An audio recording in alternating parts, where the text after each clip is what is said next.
Dr. Ruth Westheimer is a psychosexual therapist who helped pioneer the field of media psychology with her radio program, Sexually Speaking, which began in September 1980. It began as a 15-minute taped show that aired here in New York. Today, Sexually Speaking can be heard across the country and is part of a communications network that distributes Dr. Ruth Westheimer's expertise via television, books, newspapers, games, home video, and computer software.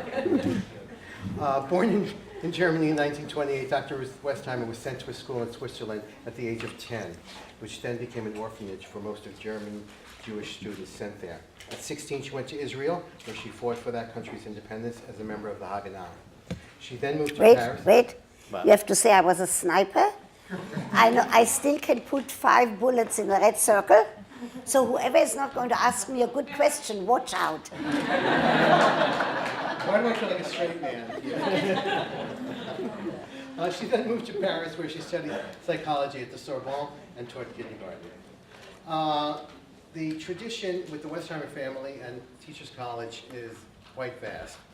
Her son Joel received his MA here at TC. He got his PhD in education from Stanford, and he's a professor at the University of Ottawa. He published with TC Press 2 books, Pledge of Allegiance, The Politics of Patriotism in America, and among school teachers, community, autonomy, and ideology in teachers' work. Her daughter Miriam got her MA as a TESOL person here at TC, and is currently head of an international program for parents of preschool kids. She also published with TC a book focused on grammar and edited a book on home instruction. And got her doctorate here. You got her doctorate? Okay. Miriam got her doctorate. Dr. Ruth's book, Teens and Sex Today. This was published by TC Press also. So there's a very long history with Teachers College. And Dr. Westheimer established a scholarship here at Teachers College because TC gave her a loan to complete her doctorate. So without further ado from me, Dr. Ruth Westheimer. Okay, thank you. So, why don't you people come in and sit here? Louis, 2 things you forgot. One is my doctoral dissertation advisor was Dr. David Goslin. He had a PhD in sociology from Yale and ran the doctoral dissertation seminar, and I'll tell you why it's important. But the person who really accepted me at Teachers College and was on my doctoral dissertation committee and is still a close friend, David Goslin is a close friend, he's in Washington, and Hope liked her, was instrumental because I remember walking in the hallways of Teachers College once I got accepted, and I said, I want you to know that I just flunked an exam at the new school for social research in sociology, and I'm now accepted here. No, and I want to come here. And when I told her I flunked an exam, she said, so what? So I just want you to know that very important people in my life. Dr. David Goslin, one more thing, then I'll talk about sex. I was in the doctoral dissertation seminar, and as you know all, there were 12 students, and people went around saying what kind of doctoral dissertation topic they would like.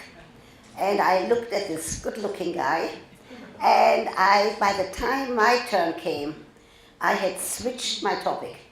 My topic had been a longitudinal study of the children who left Nazi Germany with me, raised in an orphanage in Switzerland, and what happened to them later in terms of the early childhood importance. I later did a book on that. But I looked at this guy, this is an important lesson for you young people, and I said, that's not what I'm going to do. I'm going to do a doctoral dissertation on the project that I'm leading for Planned Parenthood, and I followed 2,000 women and their contraceptive and abortive history. That was before abortion was legalized. That was in 1967. So by the time the topic that I had to say, I already put in the word sex. And he was very happy with that. So one time in the hallway of this wonderful institution, and I do a talk every year for those students who get accepted and were accepted in some other places, and then I tell them, whoever chooses teachers college is going to have good sex for the rest of your life. In the hallway, Dr. David Goslin said, Ruth, if I don't get a chapter of your proposal of the next chapter of your doctoral dissertation, this is my last semester, if I don't get a chapter by Friday, I'm dropping you. Believe me, he got that chapter by that Friday. So I mentioned Planned Parenthood, and as you know how much it was in the news lately, that was my doctoral dissertation. I trained paraprofessionals to be family planning counselors. Today what I want to do with you is to talk about sexual health. I will talk a little bit, and then I'm going to take questions. You never have to say I. You can say a friend of mine has a question. You can say I read or I heard on radio. Whoever is going to ask me a good question about a friend of yours is going to get a keychain, Sex for Dummies. So, but I would like to put some issues on the table and then let's have a good discussion. First of all, in the Talmud, in the Jewish tradition, it says that a lesson taught with humor is a lesson retained. I could not tell you a joke. I hear jokes every day. They go in one ear and out the other. But I can hear about questions, and I'll give you a few examples later, that use humor. The first thing I want to tell you is talk, because all of you remember professors and teachers who used humor, and you walked out and you remembered what they were saying. So I have to tell you, my late husband, he passed away 12 years ago, Fred, I never permitted him to come to any of my talks because he would sit here where you are sitting, distinguished alumni, and when I asked for questions, he would raise his hand. I would have to recognize him. I couldn't just ignore him. And he would tell all of you TC alumni, he would say, don't listen to her, it's all talk. One more thing about Fred. I didn't permit him, not on television. I never permitted my children on television. I left my professional life very separate because I talk so openly about sex, from my family life. But Fred loved Diane Sawyer. One day, Diane Sawyer, with 60 Minutes, came to my apartment in Washington Heights, where I still live, 50 years in the same apartment. And I didn't have the heart to say, Fred, you can't be home. So I said, all right. So here we are sitting. Diane Sawyer is sitting where you are sitting. The cameras are rolling. And Diane Sawyer, the first question, she says, Mr. Westheimer, how is your sex life? To which Fred said, and I have it on tape, the shoemaker's children don't have shoes. So all of you, if somebody would have told me that I am going to talk about those issues that I talk about, all over the country and in many other countries, and that a book which I'll tell you about, The Sex for Dummies, is out in like 28 languages, I would have said to you, you must be kidding. Listen to my accent. I'm not talking about these things. Now, in order to talk about these things, I need all of you to say orgasm. Orgasm. That was nice and loud. I need you to say erection. Erection. Okay, now I can talk. So, in today's world, we still have, there is no question, there are changes. Let me first put on the table some of the changes that have been brought about by all of you educators. It's not just people who talk on radio and television, but by all of you educators. In the United States, and I talk specifically about the United States because that's where my data comes from and that's where I'm working mainly. In the United States, there is no question we have less unintended pregnancies. We still have too many. We still need to teach and to talk, and we need to support Planned Parenthood. There is no question, but we have less unintended pregnancies, and that's because of all of the educators and of all of people who talk about it and talk about contraception. The other good news is we have less women who haven't heard the message that a woman has to take the responsibility for her sexual satisfaction. Even the best lover, even one trained by me, can't bring a woman to sexual satisfaction if she doesn't tell him, either with words or showing what she needs. So I'm going to give you a little statistics for that, and then I'm going to put on the table what we need today when we talk about research. We in this country have the best scientifically validated data about human sexual functioning that has ever been available. Kinsey, in the report Knowledge, Attitude and Practice of the American Male and the American Female, taught us many, many aspects, but the Kinsey report is too old. We now need, it's 2011, we need a new study, scientifically validated, not a survey, but a scientifically validated study about issues of knowledge, attitude, and practice of the American male, the American female. But Kinsey was certainly one of the first one and taught us a lot. After Kinsey came Masters and Johnson. That's where you come in.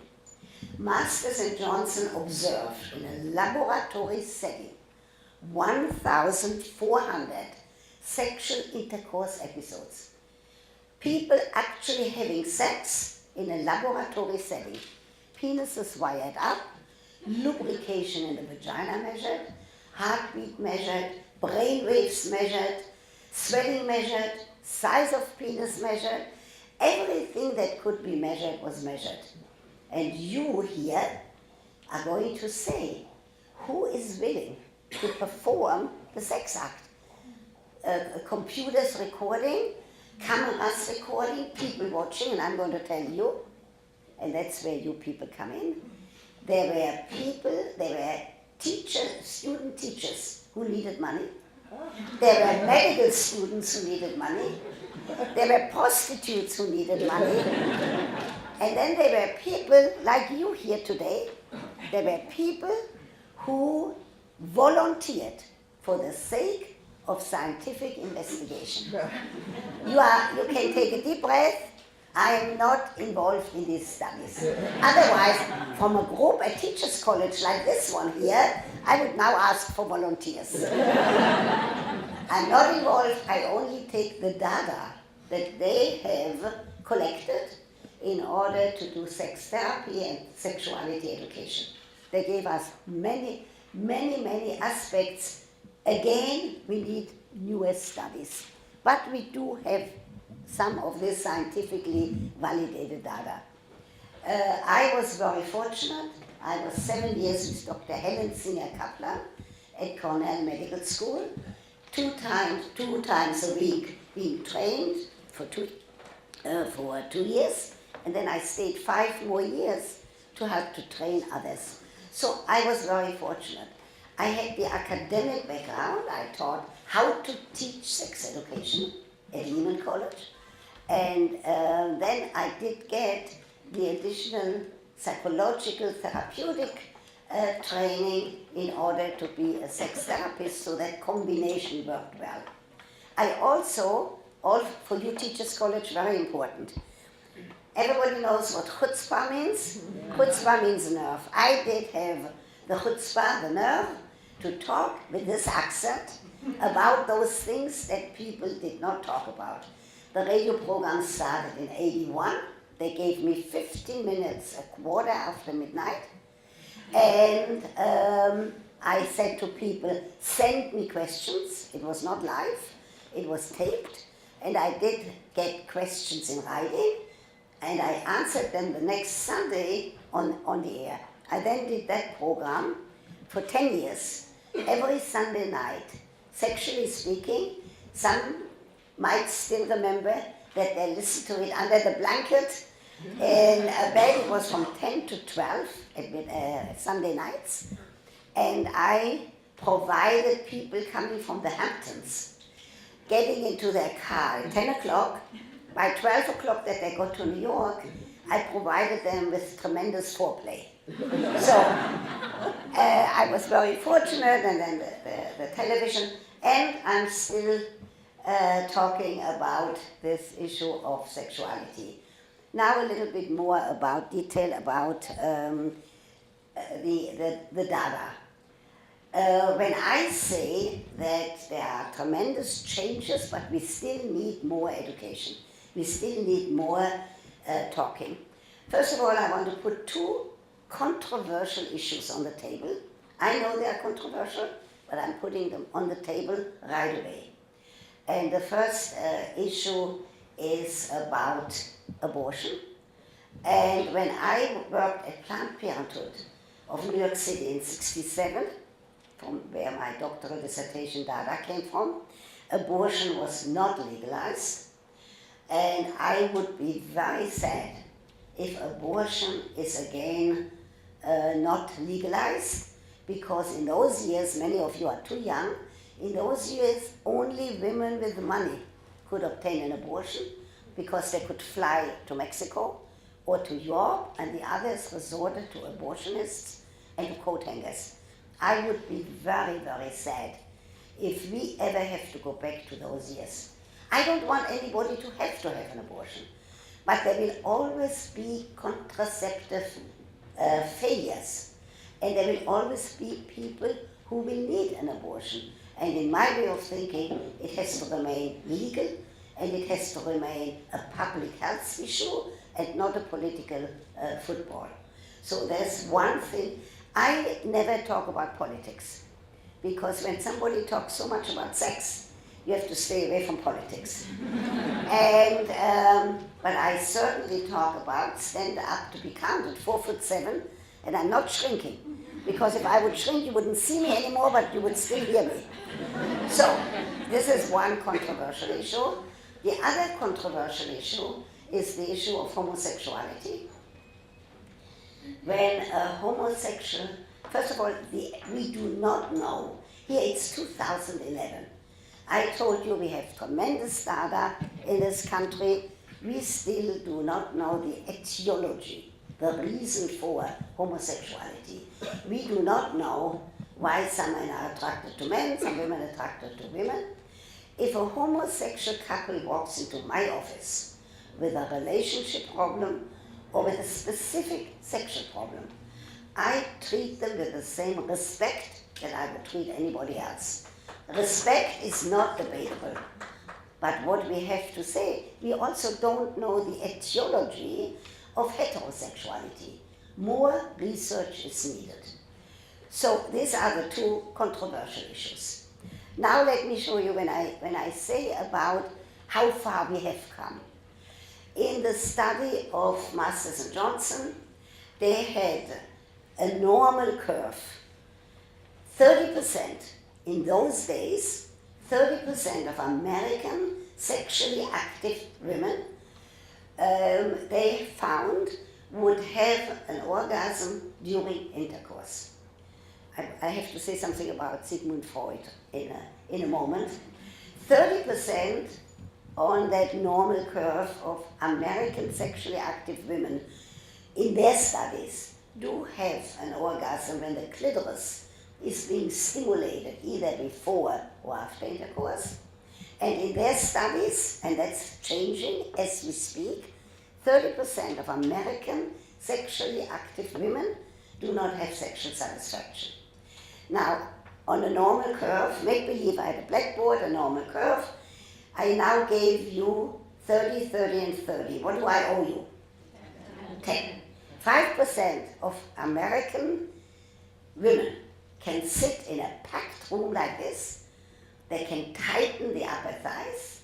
They can have some erotic thoughts and dreams and fantasies. They can have an orgasm sitting right here. I will never ask a show of hands who can. In the olden days, when women used to sew on manual sewing machines, from time to time, you could observe a woman sewing very, very fast, getting a red in her face, afterwards having a smile on her face. And I believe that's why they took, in those factories, I believe that's why they took manual sewing machines away from us women. These women are what is called easily orgasmic. They do not need a sex therapist. What do I owe you on the other extreme of the normal curve? Fine.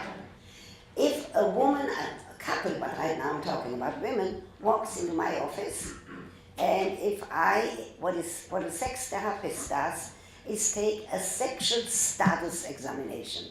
A physician takes a medical status examination, a psychologist, a social worker takes a mental health status examination, a sex therapist takes a sexual status examination. If during that examination, and I'm now talking about women, if I found a woman being depressed or alcoholic, I don't give a second appointment with me because I would not be successful. You can't do this psychosexual therapy, which is a behavior therapy, and short term, you can't do with somebody who is either depressed or an alcoholic. So I take my book and I say, here are 3 names of psychiatrists, clear up that problem first, then come back to me. But there is no question that with this more openness, more talking about it, we also have a problem of expectations.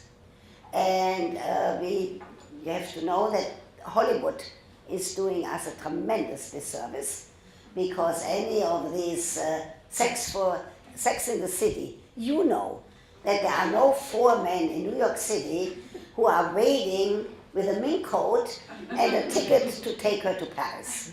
That's fantasy, and there's nothing wrong with fantasy as long as people know that's fantasy, and you can laugh about it, but not to take it seriously. When I say we have very good help and scientifically validated data, let me put on the table about that little blue pill. Here is the Viagra, came on the market, and here is a man asking his physician, and the physician says, yes, it's okay, you can take it. So now this man has taken Viagra. He now has an erection from the floor to the ceiling. He says to his wife, hop into bed. In our culture, he forgot Valentine's Day. He forgot her birthday. And in this culture, if there was a sports event on television, he has not talked to her in 3 days. All of you women here know what that wife is going to tell her husband what to do with that erection. So the point is, there has to be a relationship. Both have to know if that's what is indicated to make sure that they do it. Older people also have to know that a man, I say over 50, but I'm just giving an arbitrary number, he can't hang from a chandelier anymore.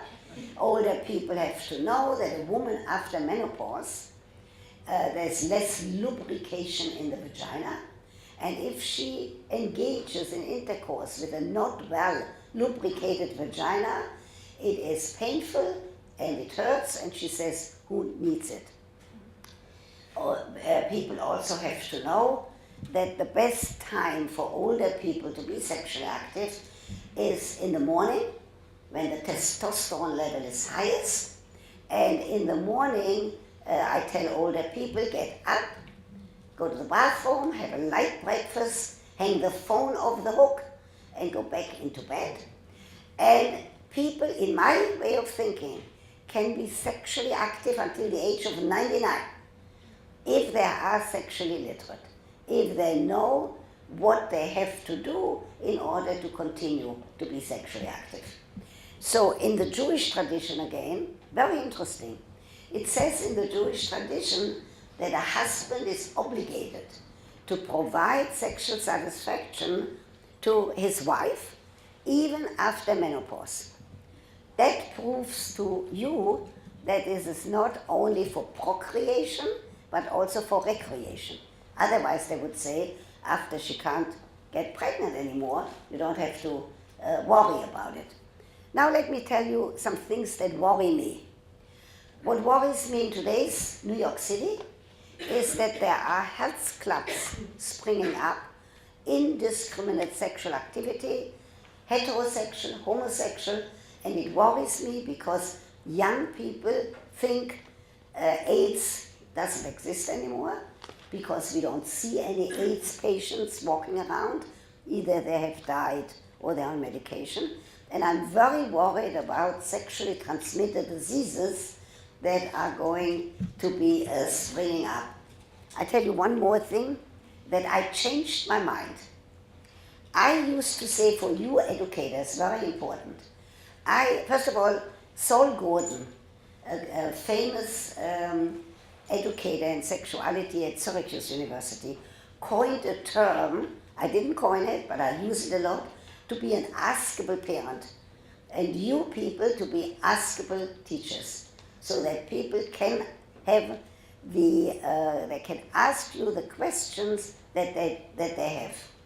I tell you where I changed my mind. I used to tell parents never to pry into their youngsters' diaries, that this is private and never to pry into it, never to read it. I changed my mind because of the internet. I changed my mind that parents, and I think we have to talk about it, shout it from the rooftops, parents have an obligation of what their youngsters watch on the internet. Young people don't realize, you know that, because that's what you're all working, they don't realize if they put in a picture of a naked boyfriend or girlfriend on the internet, they think they can retrieve it. They don't know that this is there forever. They also don't know if they cheated on a test and they put it on the internet, then it's there forever. So in terms, I changed my mind. I talk about this in the book. We sometimes have to change our mind. I have not changed my mind that every single person has to be sexually literate. When I think about health and what you all are involved in, girls do menstruate at an earlier and earlier age today. We don't know why. Some people say that it has to do with nutrition. We don't have any New England Journal of Medicine or any science. Never seen news. All of you go to the bathroom, there is now a newsletter in the stall. I've never seen that in my life. So she went to the bathroom and she found blood coming from a place where she never expected it. And she never forgot that, how scared she was. And I had an opportunity to help a young man, different problems. One of the problems, he had a mother, a good mother, but she was sexually illiterate because she did not know about nocturnal emission. When he was 13 or 14, she screamed at him, "What's the matter with you? How come you don't go to the bathroom? How come you urinate in bed?" He didn't urinate in bed. He had wet dreams. He had nocturnal emission. He never forgot that she was so upset about it. It wasn't his only problem, but it proves to us this importance of being sexually literate and of being helpful. We also have to be careful about the media, not only Sex and the City. All of you know about a book, not done by me, 3 women wrote a book about the G-spot. And they said that inside the vagina, right next to the urethra, that there is a Grafenberg spot. If properly stimulated, would bring about a fantastic kind of an orgasm, even a female ejaculation. I get educated women walk into my office thinking they're not normal, because for one for 4 months now, the last one. She has tried to find the G-spot and can't find it. Loud and clear, I'm not saying there is no such thing, because I'm not a physiologist. But I have asked hundreds of gynecologists.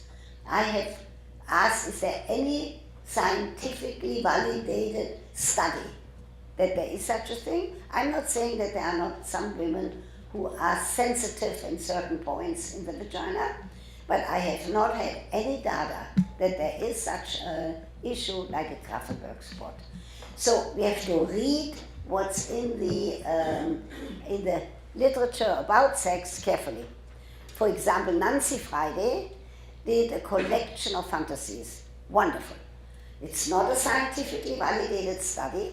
I don't care if she did it by herself or if she had 3 friends sitting around a kitchen table writing those fantasies, women in. One is called Men in Love, one is called My Secret Garden, the other one is called Forbidden Flowers. Wonderful. Everybody has worries. Either if the stock market goes down, then you can be sure that it's more difficult to have an erection that gets up. But everybody has worries. And I'm saying, read some of those fantasies, spin off your own fantasies afterwards, or put all of your worries in a package, leave it outside the bedroom door. Nobody else is going to pick up your worries. They will stay there until you pick them up the next morning. What's important is to make sure, for example, widows, we have more widows than widowers. I say to widows, make sure that if you feel that sexual tension, and if you do feel aroused, masturbate. Bring yourself to an orgasm, and then I say jokingly, it's not true. I walk the hallways of Teachers College, and I can tell you who is sexually frustrated and who is not. Not true. When I say about humor, when I was on Johnny Carson, long time ago, I said to Johnny Carson, the first time I was on, I said, Mr. Carson, you are responsible for Americans' problems in the bedroom. And Johnny Carson said, me, how come? And I said, because they stay up and watch you and then they are too tired. And I tell you how one can use the media, and then I'm going to take questions. On David Letterman, I reported on a call, a true one. A young man called. He said, Dr. Ruth, I think that they couldn't say Westheimer. So that's why they said Dr. Ruth, and it's fine with me. I think Westheimer was too long a name. He said, Dr. Ruth, my girlfriend and I love each other very much. We are going to get married.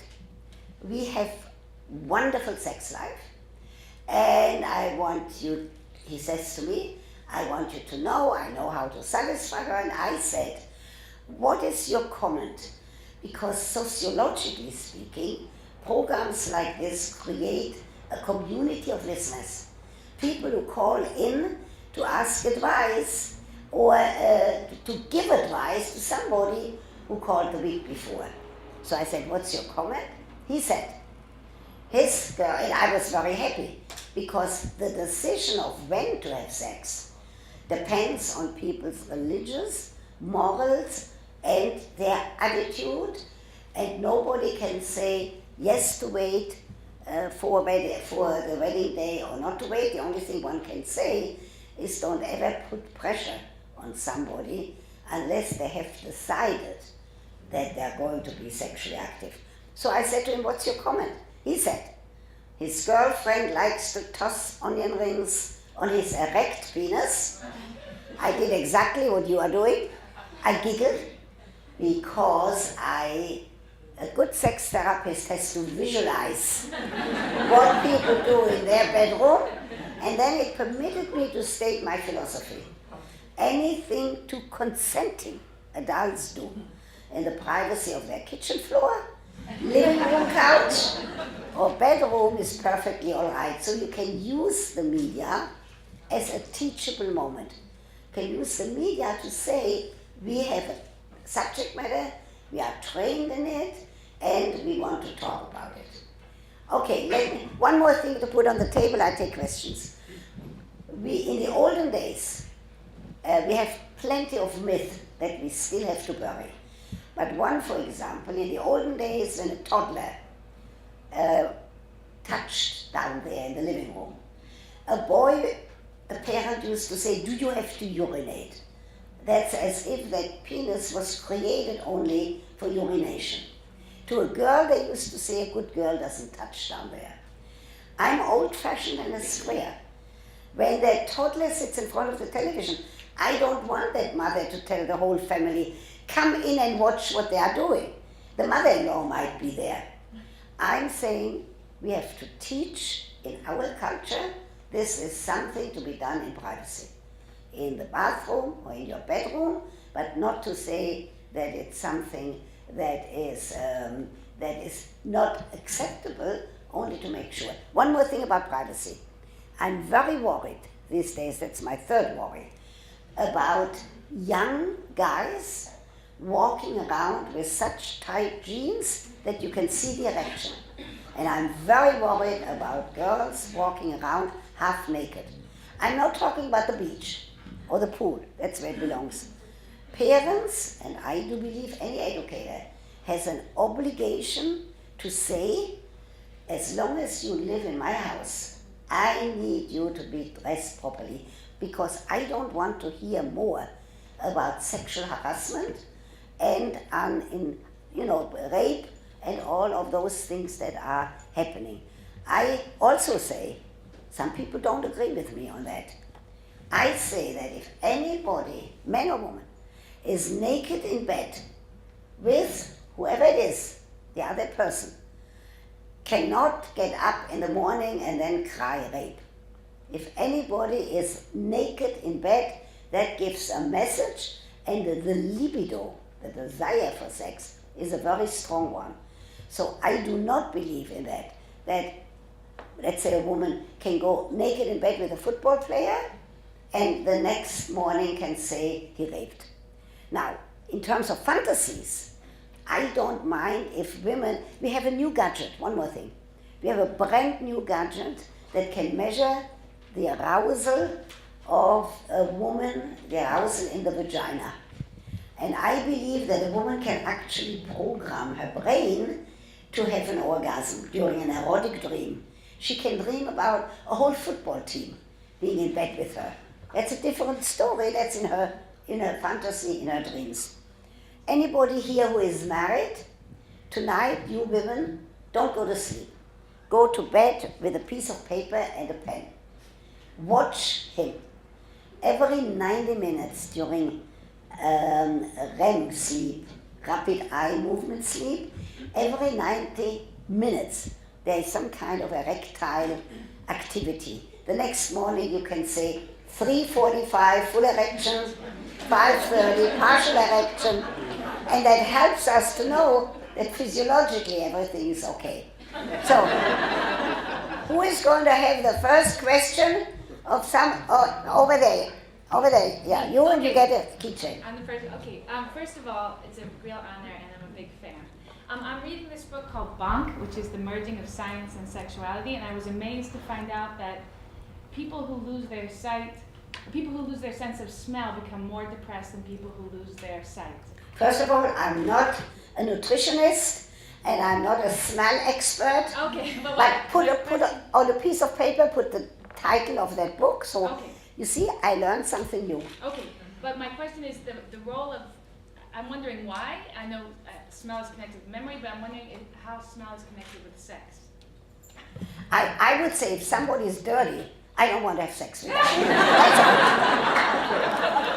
If somebody takes a shower, they don't even need to put an eau de cologne or perfume. But put that title on, so I learned something new. Okay, I have the second one over there. Yes. What's the percentage of women who have an orgasm and are no longer able to continue intercourse afterwards? In other words, there's some women who have an orgasm and then cannot have intercourse at that same episode? Yes. That's very interesting. I'll tell you why. I don't have any statistics. But from the studies that I mentioned before, a woman's sexual arousal has a smaller it takes longer for a woman to be sexually aroused than a man. Then she's up on the plateau, then she has an orgasm, let's say. The resolution phase after the orgasm is a slower one for women than for men. A young man can have an orgasm, and that resolution phase, that refractory period, is a very short one. But that's an important point to teach. There are some men in our great country who say it's physiological. Right after they ejaculate, they have to go to sleep and snore. Not so. I want a man to go to bed with a pin. Don't touch your penis with a pin, but pinch yourself and sit up after an ejaculation, because if men would know that the reason women want to be talked to, the reason women want to be caressed, they want to be held after an orgasm, will make the arousal phase for the next sexual encounter, even if it's 3 days later. If men would know that, they would not go to sleep right after ejaculation. So there are certain things that are just issues that, because we can talk openly about it, even for an old-fashioned grandmother like me, we have to be very explicit to say that. Okay, 2. Can I? Yeah, 3, and you are number 4. I want to thank you again for your presentation. Before I ask my question, I want to share something. I had the same experience with you at the new school. I failed 2 classes, and then I came here. And I was... Everybody applaud Teachers College for taking us. What I tell people, that if I did it all over, I would come here. So, I have to tell you one yes. thing about that. The reason I failed was I came here as a tourist. Didn't think that I would stay here. I then switched it to a student visa, and then I married. No question, I couldn't understand that there were angry sociologists who criticized this country. I thought this country is the greatest thing, so I just flunked. I couldn't do that. Okay. So I got my doctorate here in psychology, so I'm a licensed psychologist. Mm-hmm. And I think the thing for me that's very disheartened, and I treat young adults in their 20s, how misinformed they are in reference to their sense of sexual self and information. So I always recommend for them to read. But my question is, there are... I want to say something before you question.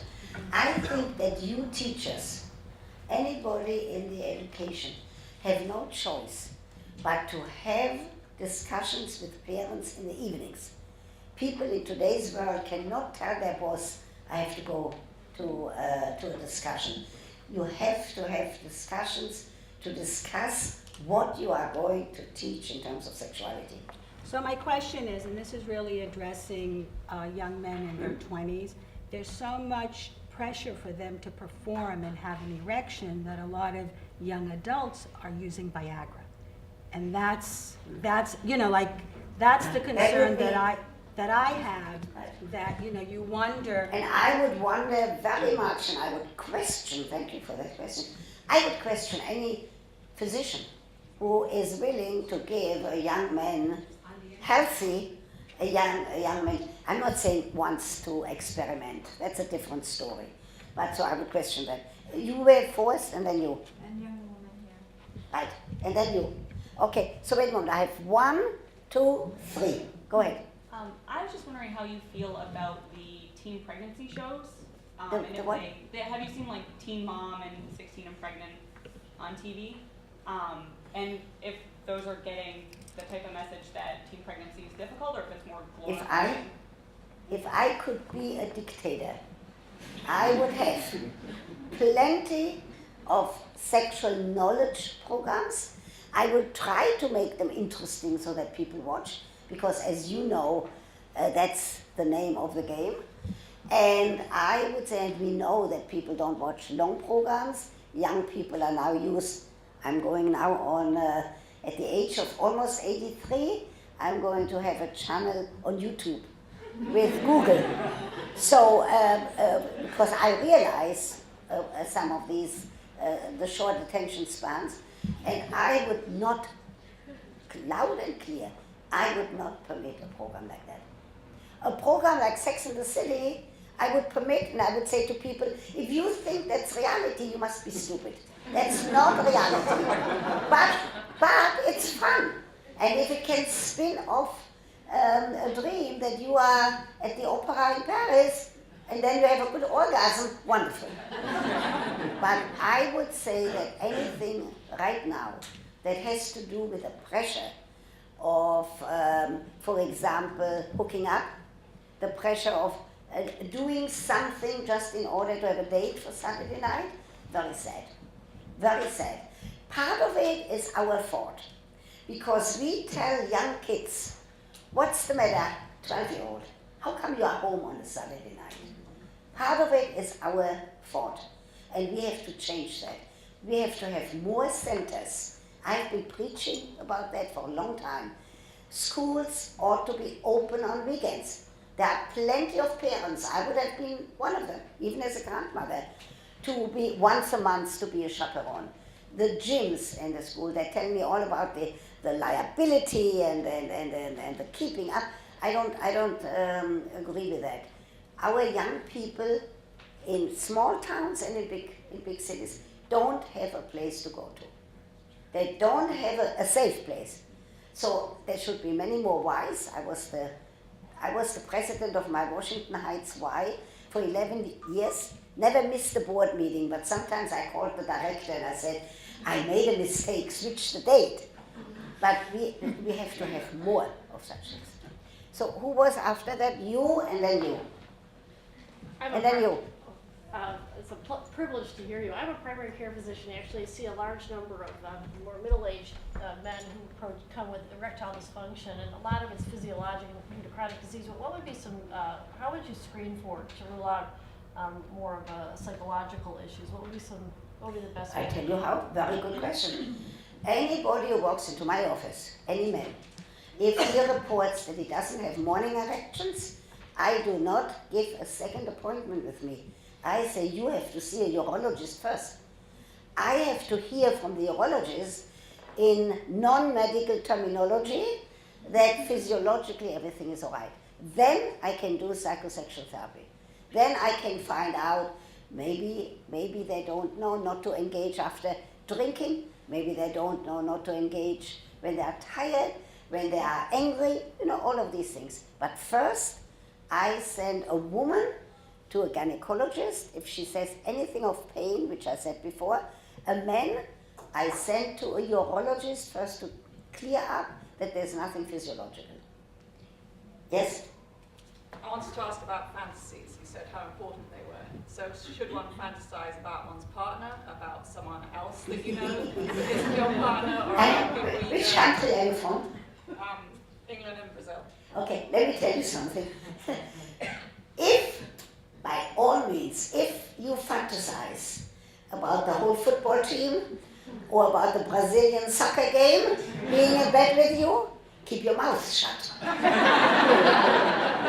I believe that in today's world, there are so much pressures, there are so much worries. So I do believe it's perfectly all right, but don't tell your partner that the previous lover had a bigger penis, because that will make him lose his erection right away. And men should never say, my previous partner had bigger breasts and they turned me on. Keep your mouth shut. You see, on the one hand, I am so much for discussion. I love when we have a discussion like that, and that some knowledge gets transpired and transmitted. On the other hand, very often I say, keep your mouth shut. I have to give you an example. You know that some time ago, people are a little older here, it was very fashionable to have these sensitivity training seminars. I never participated in that. In my teaching at Brooklyn College at Lehman, and I got into trouble because of that, because you all know what FT and full-time equivalent is, because there were more students who wanted my sections, because I always say, a friend of mine, You say, I read or I heard, and never I. I do not believe in that attitude of being completely honest. I do not believe in that. I don't even believe in that in terms of a relationship. Start the relationship from where you are now and build on that. Except if somebody has had partners and they now start a new relationship, and I'm talking about widows, widowers, or divorced people. You have an obligation to go to a physician to check that there's no sexually transmitted disease. So there are certain things where you have to keep that line by saying you have to go, you don't have to go together, you can go separately, but you have to check that there's no sexual, I'm not talking only about AIDS, I'm talking about syphilis, which is now again raising its head, which is herpes, all of the others. So in general, fantasizing, by all means fantasize about anything under the sky that helps you to be able not to worry about the things that all of us have worries about. There was, yeah? One, and then you, and then, first, 1, 2, 3, okay. So I'm a single mom. I have a 9-year-old son, and I wonder if you have any suggestions for the type of dialogue that I can have with him, because I believe that he needs to feel comfortable with himself as he grows up. So let me tell you something. Anybody who is divorced or a single mom, in my way of thinking, has to say, when we thought about having you, we loved each other. Later on, we quarreled like children quarrel and we separated. But otherwise, it's very difficult to say to a child that how come he's here. On the other hand, some children will not want to talk to their parents. Leave it alone. Take a book home, put it on the coffee table, and say, I want to be an askable parent, like Saul Gordon, whom I mentioned. And if you want to discuss, if you have somebody else, a teacher, or somebody else to discuss, fine. But we don't have the luxury for our next children not to know about everything there is to be known. Okay, who was 2? I do a lot of work with pre-commitment planning and premarital planning. So what would you suggest for these couples that want to have the right discussions and do the right exercises early in their relationship so that they can have a lifelong sexually healthy connection? So I participated, I'm very Jewish, but I participated a couple of years in pre-Cana counseling. That's the engaged couple before marriage. And there was an economist, a priest, and myself talking about sex. And I would never ask personal questions. Even in these sessions, I would not ask with which hand do you masturbate, but I would talk about masturbation. And I would say, look, the one important, how lucky you are. You found each other and enjoy and rejoice in that knowledge that you have a partner. That's my main message. We have time for just one more question. Okay, where'd I end up? Yes, I have a friend yes. who has 2 young children. Who has? 2 young children, they live in a very small house, and there's concerns about having sex and having the 3-year-old, who's the older, come in and ask questions. So as open as I am, I would never tell parents when that toddler walks in the middle, to just say to that toddler, watch us and see what we are doing. It will never work. He is losing his erection the moment he hears his mother, and she certainly is losing her ability to have an orgasm. I tell parents, most mothers don't want to have a key in the door. I tell to get that little hutch, to close the door. And if that little one comes in, to say, go and watch television. But I would never say, and it's very important to know, for teenagers, parents of teenagers have tremendous problems because teenagers stay up all night. So they have to wait until they fall to sleep. It's not possible. By that time, the parents are asleep. So I have to say there has to be a message in that household that the bedroom, except for Sunday mornings or Saturday mornings, when the kids can come and jump on the bed, is a private place. But every parent has had that experience that they were interrupted. But a little one has to know that there's a private time between those two parents. Which, if he asks later what was going on. So I would say to a 3-year-old, I would say, when I would use the teachable moment. I would say when mommy and daddy love each other, daddy puts his penis, and I would say exactly the word into the mother's vagina, and you have to say, and it feels good. Otherwise, they hear the mother moaning and groaning, and they think that she's getting hurt. And you have to say it feels good. And you have to say when you are growing up, you will have a partner, and you will engage in that. Okay, thank you so much.